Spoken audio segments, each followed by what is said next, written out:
오늘 말씀은 여리고성 전투에 이은 아이성 전투 이야기입니다.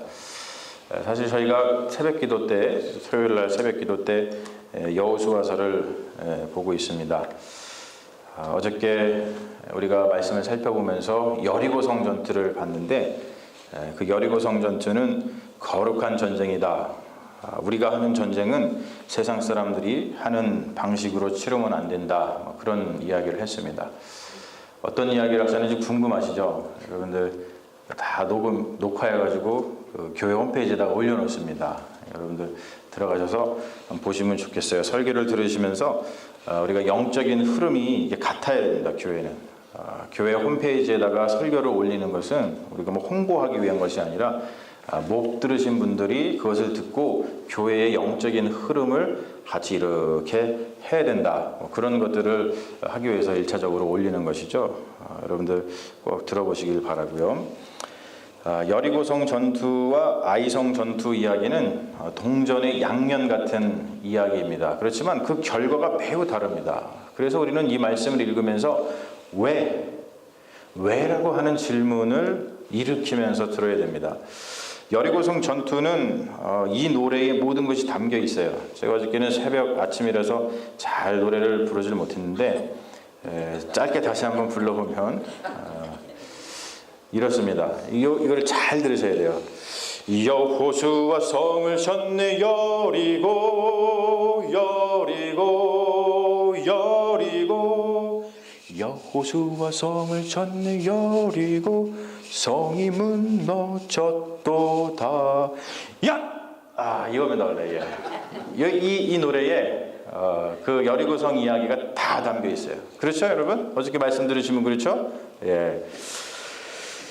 여호수아와 이스라엘 백성은 여리고성을 무너뜨리기 위해서 6일 동안 매일 한 바퀴씩 여리고성 주위를 돌았습니다.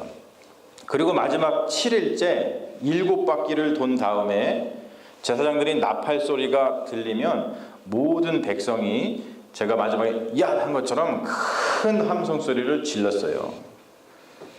마지막 7일째 내려진 하나님의 명령은 다음 세 가지였습니다. 보면 이렇죠. 첫 번째는 제사장들의 나팔 부는 소리가 들리면 큰 소리로 외쳐라. 그리고 두 번째는 라합과 그 가족을 살려주라. 그리고 세 번째가 중요합니다. 전리품을 하나님께 온전히 바쳐라. 이거를 헤렘법이라고 합니다. 하나님께 온전히 바침. 그걸 헤렘법이라고 그래요. 외형적으로 보면은 여리고성 전투는 완벽한 것처럼 보입니다.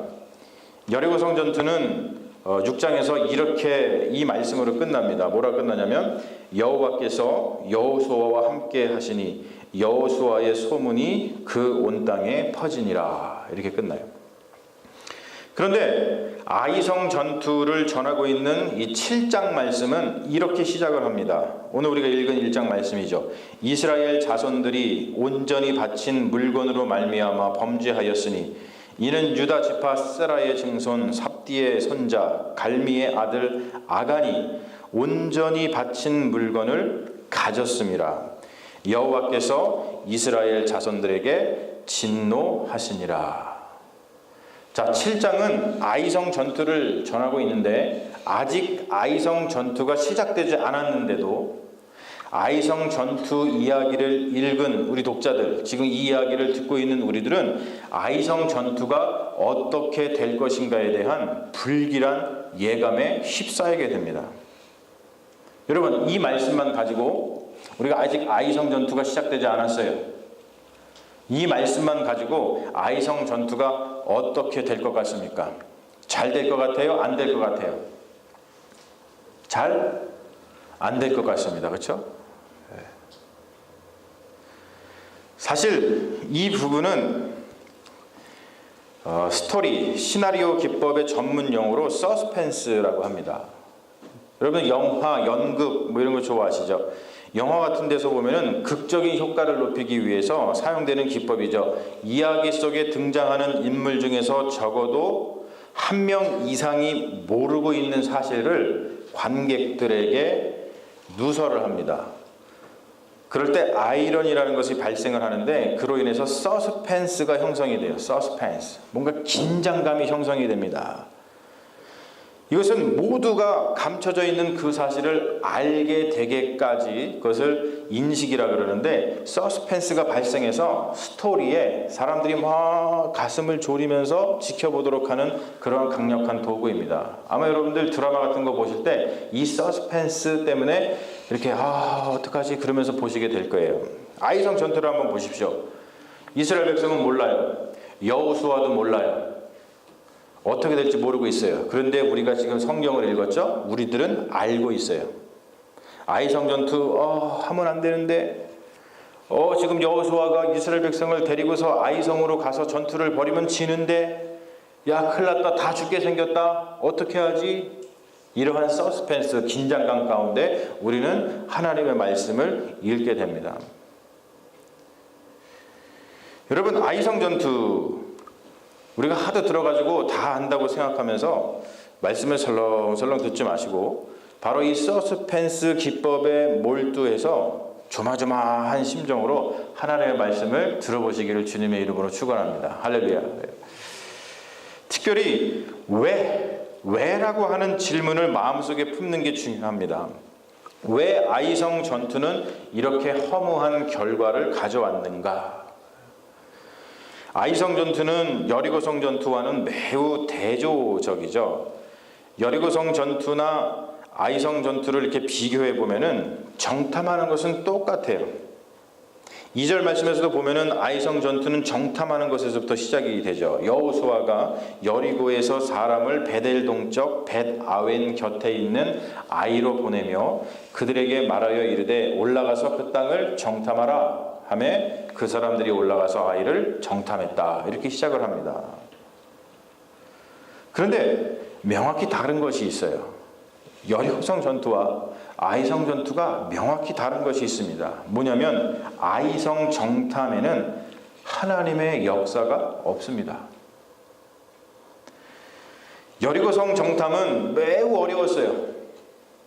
우리가 다 알죠. 여리고성에 정탐꾼을 2명을 보냈는데 그 사람들이 정탐을 잘 하고 돌아왔습니까? 아니면 그들이 정탐하다가 죽을 뻔했습니까? 정탐하다가 죽을 뻔했어요. 그러나 여러분 거기에서는 기생 라합을 통한 하나님의 역사가 있었습니다. 근데 반면에 오늘 말씀 보니까 아이성 정탐은 상대적으로 굉장히 쉬웠어요. 정탐하면서 어떤 일이 전혀 벌어지지 않았습니다. 정탐을 잘하고 들어와서 여호수아에게 보고를 순조롭게 합니다. 매우 순조롭습니다. 그러나 여러분 거기에는 아무런 하나님의 역사가 없었습니다. 이 말씀을 통해서 우리 한번 질문을 해보죠. 여러분 형통이 무엇입니까? 형통이 도대체 무엇입니까? 아무 일도 안 일어나는 것이 형통입니까? 아니면 무슨 일이 일어나서 그 일 때문에 힘들어도 그 안에서 하나님의 역사를 경험하는 것, 그 안에서 하나님을 만나는 것이 형통입니까? 우리를 힘들게 하는 어떠한 사건이 일어나는 것이 중요한 것이 아니라 그 사건 안에서 하나님을 만나는 것이 중요하다는 것이죠. 그러니까 여러분 살면서 어떤 일이 일어나는 것을 두려워하지 마시고 우리가 두려워해야 될 것은 혹시 그 사건에서 하나님을 만나지 못할 것에 대해서 두려워하십시오. 어떤 사건에서 하나님을 만나지 못하는 것이 가장 불행한 거예요. 물론 여러분 하나님을 만나기 위해서 어떤 어려운 일이 일어나기를 바랄 필요는 없습니다. 하지만 우리 인생을 돌아보면 그런 것을 바라지 않아도 우리 인생 가운데서는 어떠한 사건이 연속적으로 일어나는 것을 우리는 볼 수 있죠. 아이성 전투의 다른 점 또 하나는 하나님의 약속과 명령이 없다는 거예요.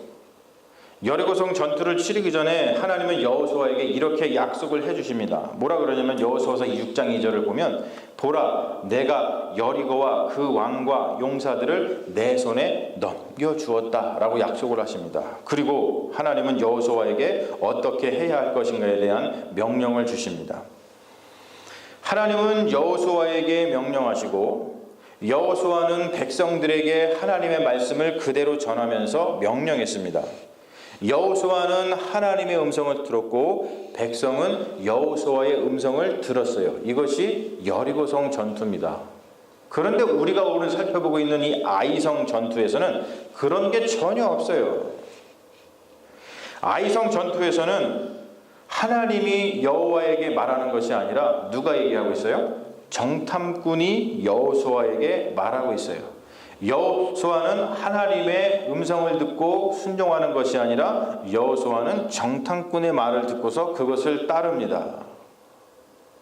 여호수아님, 우리가 아이성에 가보니까 코딱지만 해요. 거기에 군대 다 보낼 필요 없고 그냥 한 2, 3천 명만 보내면 되겠습니다. 그 말을 듣고서 정탐꾼과 여호수아의 음성만 있을 뿐 그 말을 듣고서 하나님의 음성을 전혀 듣지 않고 아이성을 차지하러 갔다가 결국에는 패하고 맙니다. 2016년 8월 18일 제가 여기 오기 전인데요. 인생의 중요한 사건을 놓아두고 기도하던 중에 제가 쓴 짤막한 글이 있습니다. 그게 뭐냐면 여기 나와 있는데 제가 한번 읽어볼게요.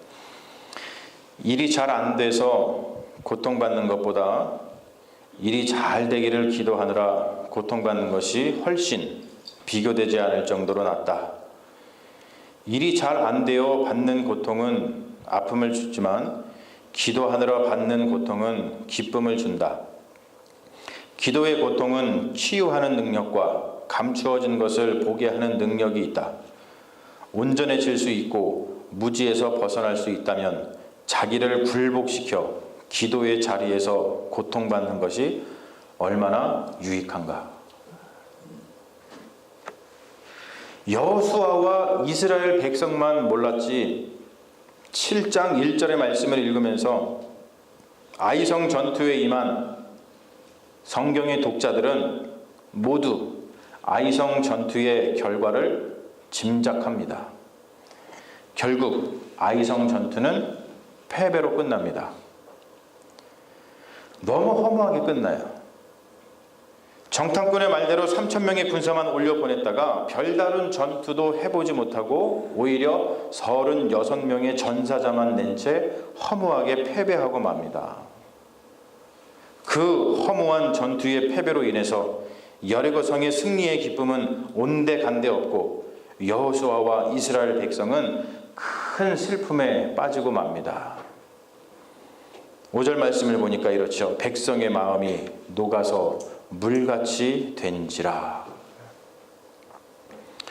이에 여호수아는 절망에 빠져서 하나님 앞에 엎드려서 이렇게 기도합니다. 오늘 말씀 보니까 그렇습니다. 여호수아가 옷을 찢고 이스라엘 장로들과 함께 여호와의 궤 앞에서 땅에 엎드려 머리에 티끌을 뒤집어 쓰고 저물도록 있다가 이르되 슬프도소이다 주 여호와여, 어찌하여 이 백성을 인도하여 요단을 건너게 하시고 우리를 아모리 사람의 손에 넘겨 멸망시키려 하셨나이까.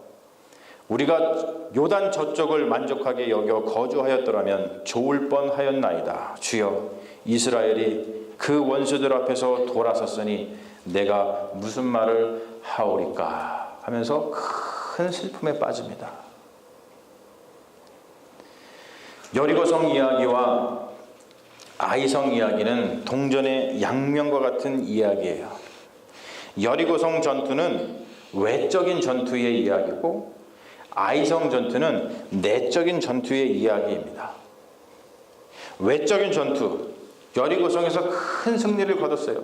외적인 전투를 아무리 잘해도 내적인 전투, 아이성, 내적인 전투에서 무너지면 결국 모든 것이 수포로 돌아갈 뿐만이 아니라 부끄러움과 고통을 당하게 됩니다.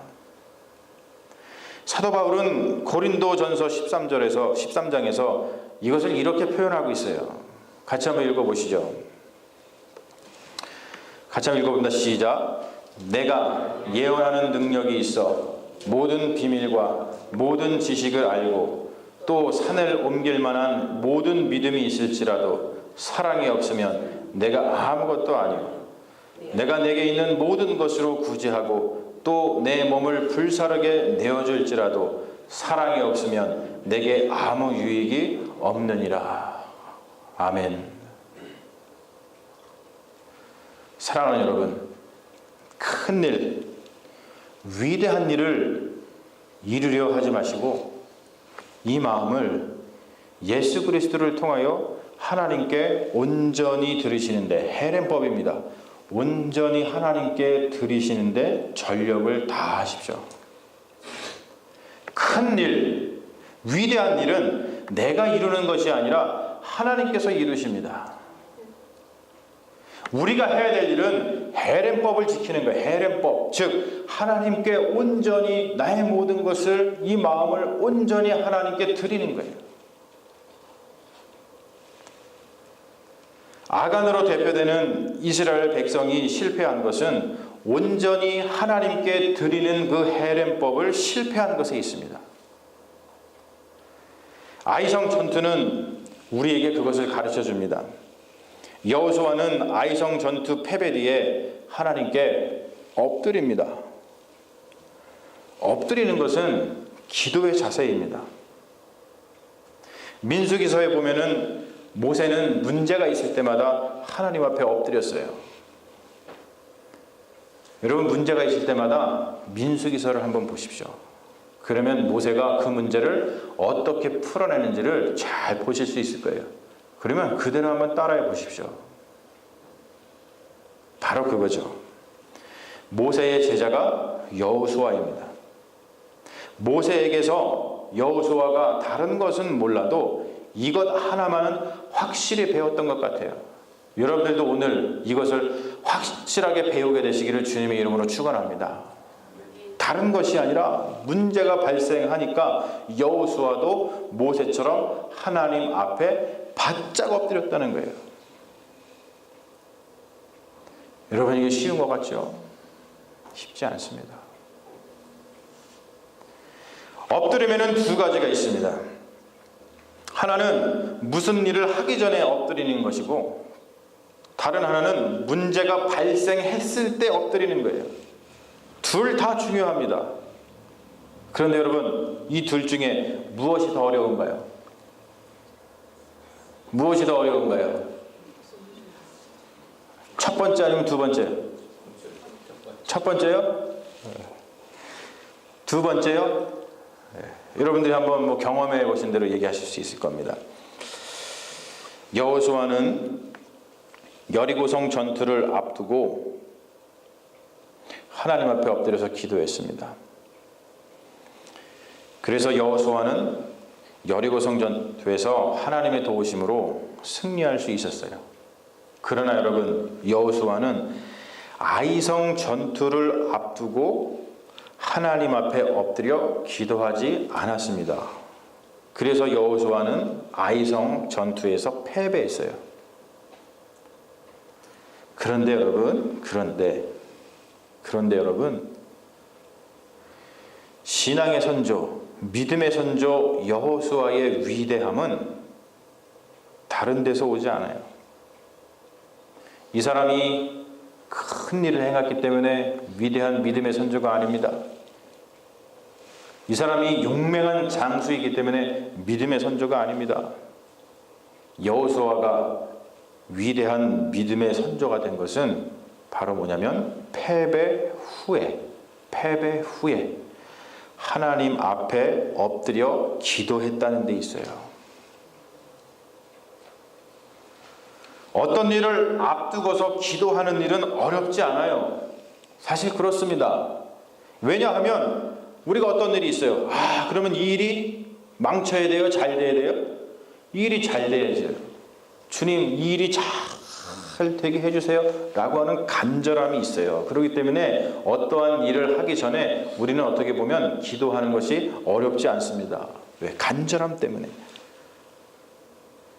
그런데 여러분, 어떠한 일이 잘 되지 않아서 깊은 절망에 빠져 있을 때 하나님 앞에 엎드려서 기도하는 일은 쉽지 않습니다. 일이 잘 되지 않으면 보통 사람들은 반발심이 일어나요. 그리고 하나님을 욕하고 부인합니다. 일이 잘 되지 않으면 엎드리기는커녕 어떻게 합니까? 고개를 쳐듭니다. 여러분, 쳐든다는 것은 욕이 아닙니다. 제가 욕하는 게 아닙니다. 우리 한국 언어는 욕 만들기 굉장히 쉬워요. 뭐든지 단어에다가 그 앞에다가 동사 앞에다가 첫자를 집어넣으면 돼. 그렇죠? 먹어. 그 욕을 하면 어떻게 해요? 잘하시네. 저 차마 못하겠어요 여기서. 자, 욕을 하면 어떻게 하면 돼요? 자빠져요. 첫자를 집어넣어야 돼. 처자. 이 쳐든다는 것은 고개를 들 때 이 앙칼진 마음을 담은 용어예요. 우리가 일이 잘 되지 않을 때 하나님 앞에 엎드리기보다 하나님 앞에 앙칼진 마음을 가지고 고개를 쳐들 때가 많이 있습니다. 사랑하는 여러분, 힘들고 어려운 일이 있거든, 또는 계획처럼 기도한 대로 일이 잘 되지 않았든 그러더라도 여러분, 당황하거나 분노하지 마시고 오늘 말씀의 여호수아처럼 다시 한번 엎드려 보시기를 주님의 이름으로 축원합니다. 오늘 말씀을 보면 하나님 앞에 엎드린 여호수아에게 여호와께서 나타나셔서 이렇게 말씀하십니다. 10절 말씀이죠. 일어나라, 일어나라. 어찌하여 이렇게 엎드렸느냐? 어찌하여 이렇게 엎드렸느냐? 일어나라. 이 말씀만 하나 보더라도 앞으로의 아이성의 전투가 어떻게 될지 우리는 예상할 수 있습니다. 그 이전에는 아간이 범죄한 것 때문에 큰일 났다, 아이성 전투가 패배하겠구나 라고 우리는 생각했지만 하나님께서 엎드린 여호수아에게 일어나라, 어찌하여 엎드려 있느냐, 이 말씀을 해주시는 것을 통해서 우리는 그 다음에 아이성 전투가 승리로 끝날 것이라는 것을 예감할 수 있습니다.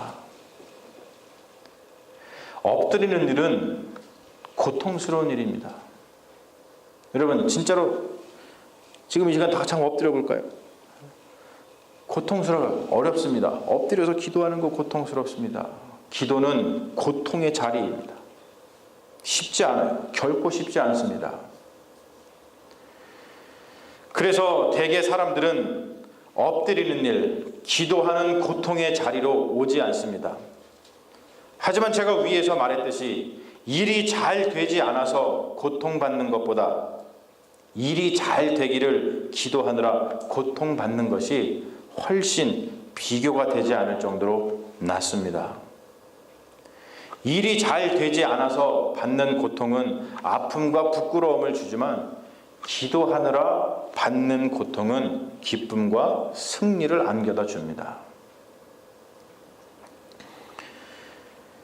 우리 구주 예수님은 일을 앞두고 십자가를 앞두고 엎드려서 기도했습니다. 기도의 고통의 자리로 들어서는 일을 기꺼이 감당하셨어요. 그랬더니 십자가 위에서의 죽음, 패배에도 불구하고 부활의 승리를 온 몸으로 안으셨습니다. 이제 우리가 여호수아서 8장, 이제 8장에서 보게 되겠지만 8장에서 어떻게 되시는지 궁금하시죠? 아이성 전투가 이제 어떻게 될 거예요? 우리 7장을 봤지만 8장에서 어떻게 될지 궁금하시죠? 궁금하신 분은 토요일 새벽 기도로 오십시오.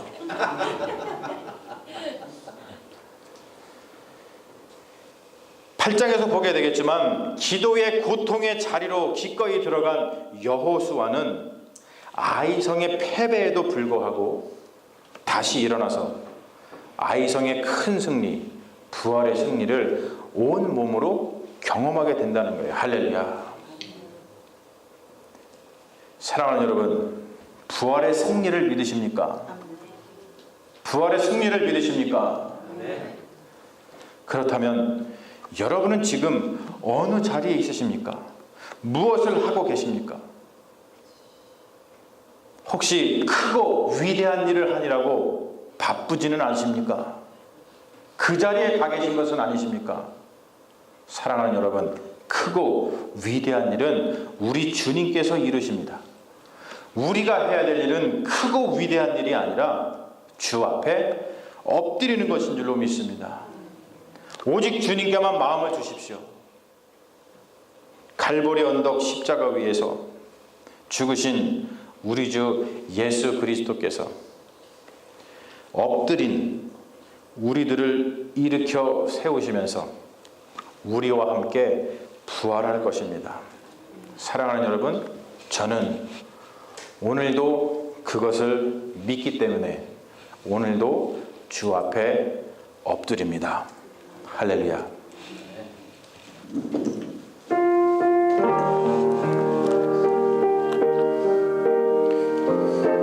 마음에 결단하시면서 찬송 드려보세요.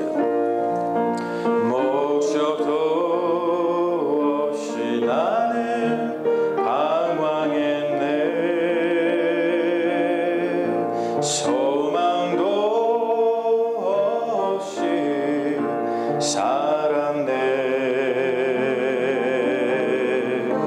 그때에 못 잡은 난 주 손길 나에게 새 생명 주셨네. 험한 십자가에 능력 있네. 거기서 나의 삶이 변했네. 찬양하리 주 이름 영원히. 주의 십자가 능력 있네. 나는 믿네. 갈보리 언덕 십자가. 나는 믿네. 그 누가 뭐라 해도 이 세상 다 지나고 끝날에 와도 험한 십자가 붙들겠네.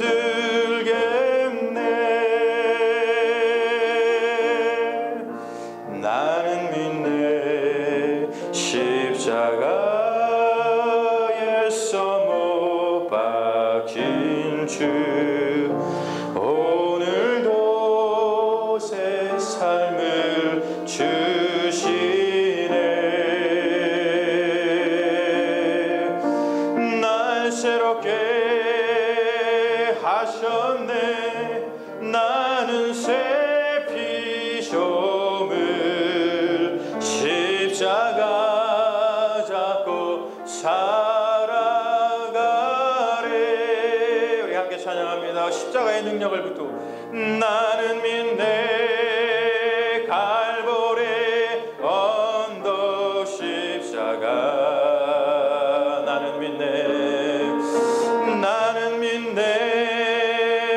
그 누가 뭐라 해도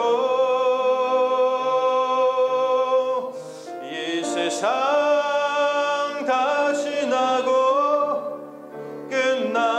끝날에 와도 험한 십자가 붙들겠네. 나는 믿네. 나는 믿네. 갈보리 언덕 십자가. 나는 믿네. 그 누가 뭐라 해도 이 세상 다 지나고 끝날에 와도 십자가 붙들겠네. 우리 다 같이 통성으로 기도합니다. 우리 하나님께서 십자가의 능력과 십자가의 부활의 능력을 주신 줄로 믿습니다. 여러분 지금 혹시 어려운 일이 있거든, 혹시 여러분 삶에서 실패가 있거든 두려워하지 마십시오. 이럴 때일수록 더욱더 하나님 앞에